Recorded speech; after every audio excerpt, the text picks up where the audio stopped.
Hello, dear students. I'm very glad to meet you at our course. And today we're going to talk about the history of the construction. Let's start.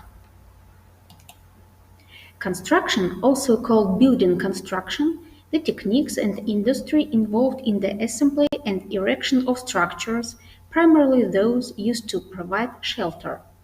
The history of construction consists of one innovation after another. It is the history of how we construct the world around us. It is not restricted to buildings, but also includes the construction of civil engineering and infrastructure. So it includes bridges, sewers, power stations, mills, etc., as well as conventional buildings. Construction history also encompasses the development of guilds and trade bodies, contracts and accounts, methods of payment and procurement, working hours, rates of pay, and conditions for workmen and their training. Building activities are as old as humans themselves.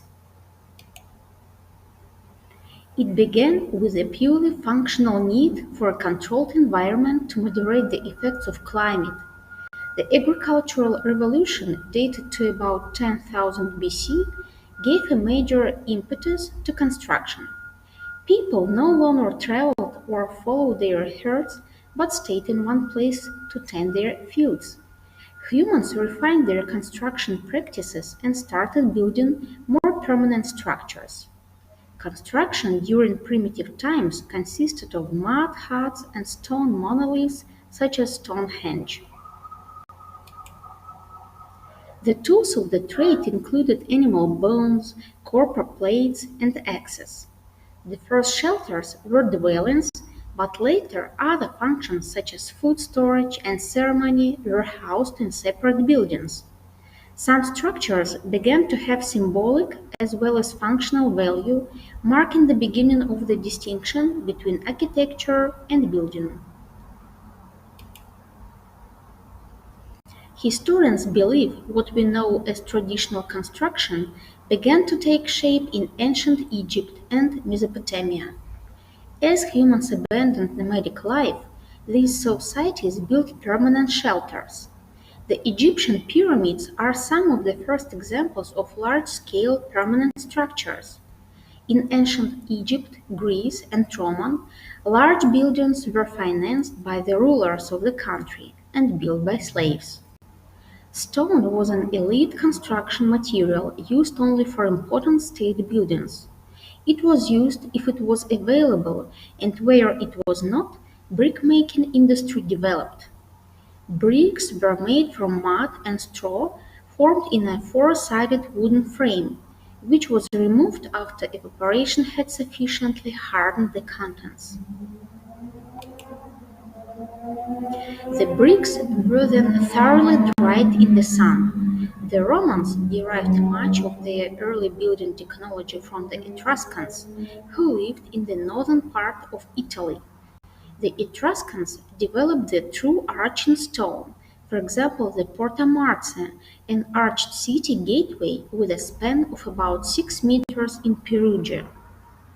The Etruscans also had a highly developed terracotta technology and made excellent fired bricks.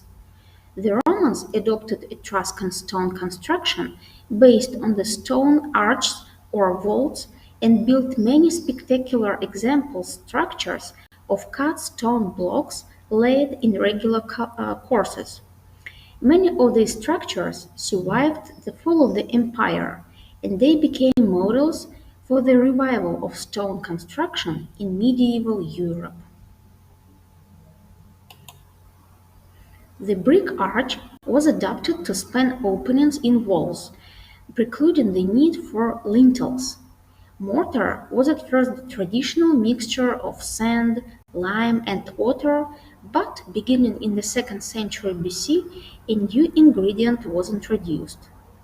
The material is now called pozzolana. When mixed with lime, pozzolana forms natural cement that is much stronger and more weather-resistant, and that will harden even underwater. Finally, the mortar of lime, sand, water, and pozzolana was mixed with stones and broken brick to form a true concrete.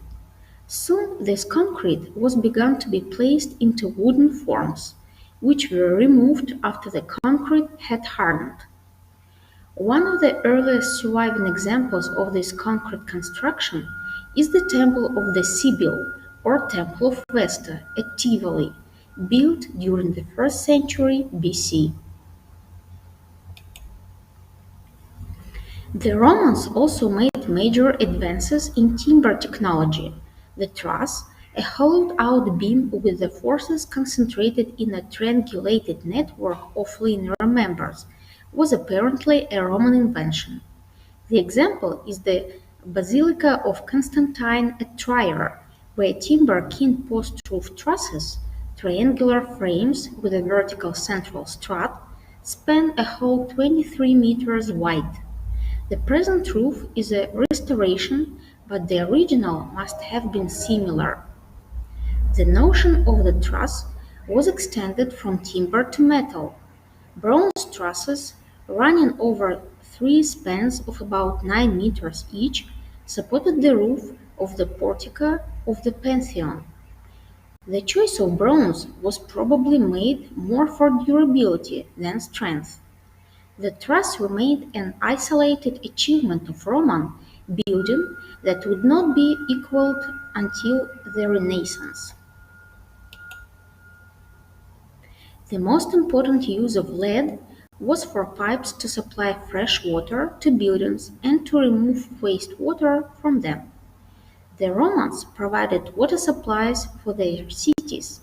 All of the supply systems worked by gravity, and many of them used aqueducts and siphons. The wastewater drainage system was limited, with no treatment of sewage, which was simply discharged into a nearby river. Dear students, next time we'll continue to talk about the history of the construction.